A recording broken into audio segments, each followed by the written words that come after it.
Hello friends, in this video I will show how to enable driver signature enforcement in Windows 11. So very simple and basic way. Click on Start, here CMD,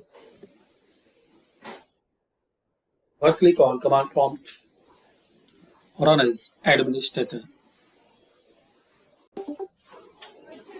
Task permission, so click on Yes. Now here guys you have to type this command line bcdedit space /set space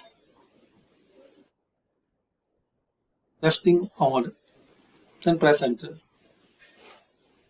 Now right click on it and paste here bcedit space/set space test signing space on. So type this command line and press enter.